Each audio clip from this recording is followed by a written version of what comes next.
I don't see her slowing up. I've never seen her walk. She's on a half trot. Literally bounding into a room or bounding up on a stage. She just takes 2 steps at a time. Drives her own car. Refuses to have a chauffeur. I mean, she's read 3 papers by 6 o'clock or 6:30 in the morning when most people are getting up. She has the ability to jam more things into a day or night's agenda than most people could with a chauffeur. Well, I don't know. I've been blessed with good health. I'm not on any medication, etc. Take an aspirin the odd time. I've been known to describe Hazel as the poster child for seniors.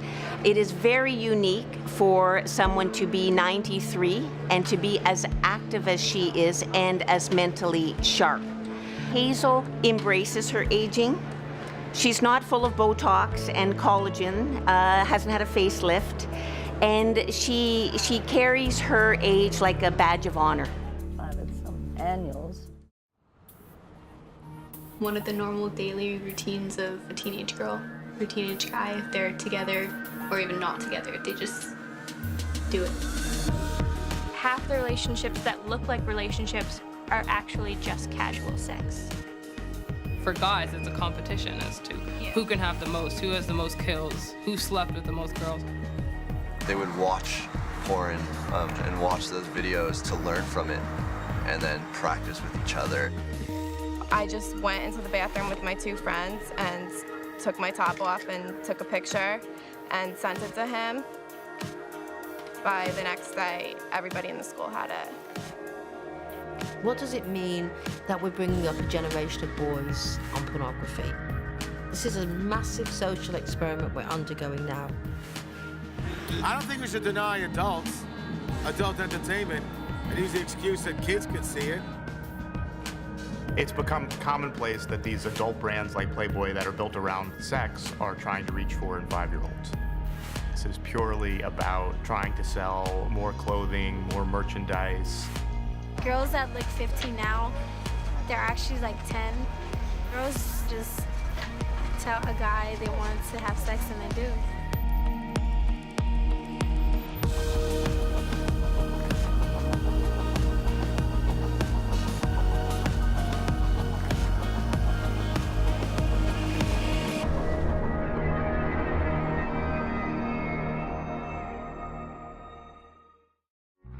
Canada has birthed many talented women who are immensely successful both here and abroad.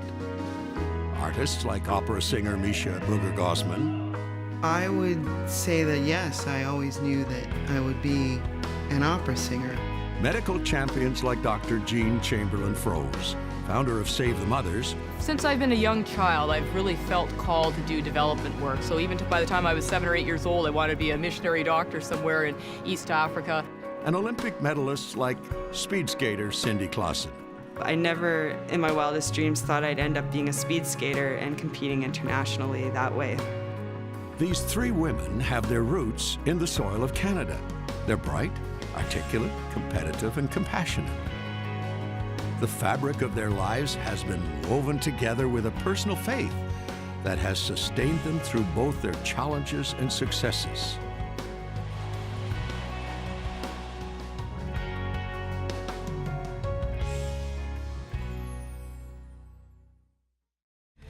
I was gonna go out with my girlfriend, Katie, and so I said, Katie, you know what, I can't go out. I said, I gotta stay home, Zach's not well, and we're gonna have a fire. Zach's like, I'm just gonna go and read. So I got up right away and I checked on him. I'm like, Zach, and I didn't see him in the basement. I walked upstairs. I'm like, Zach, maybe he went for a walk, and then I went back downstairs and there he was. And I ran over to him. And I just grabbed him, I screamed. I just screamed as soon as I saw him. I grabbed him, I picked him up. He's breathing, I can hear him, you could hear him gasping, It had to just be, like, right then. I mean, it had to just be soon. I know it was soon, so I thought, oh, he's gonna come back, because I could hear him. And so I'm standing in the road, and I'm just screaming, hurry up, hurry up. I kept thinking they were gonna bring him back because I know I heard him breathe.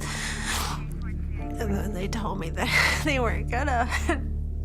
And that was the worst thing ever.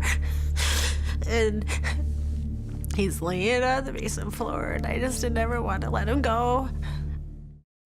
We now know from general relativity that your perception of time depends not only on how fast you're moving, but how much gravity there is.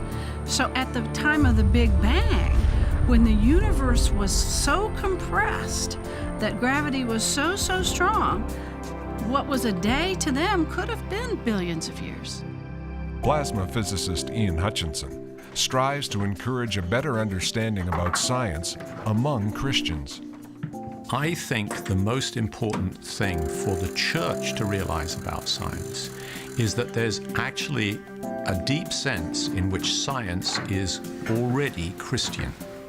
Modern science as we know it, which was developed in the 17th and 18th centuries, was to a large degree developed by people who were Christians.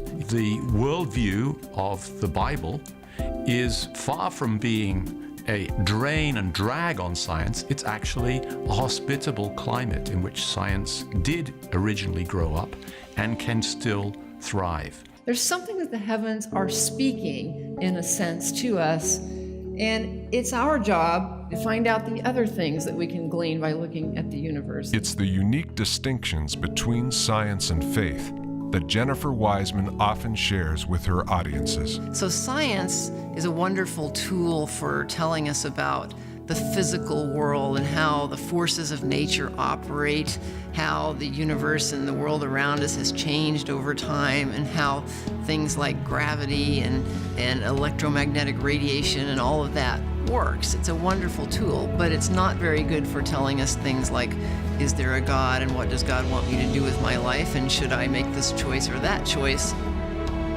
If you believe in God, if you believe God is responsible for nature, then science is a most wonderful gift because it gives us the path to studying the details of how nature works. I mean, if you think about it, science is the study of God's handiwork.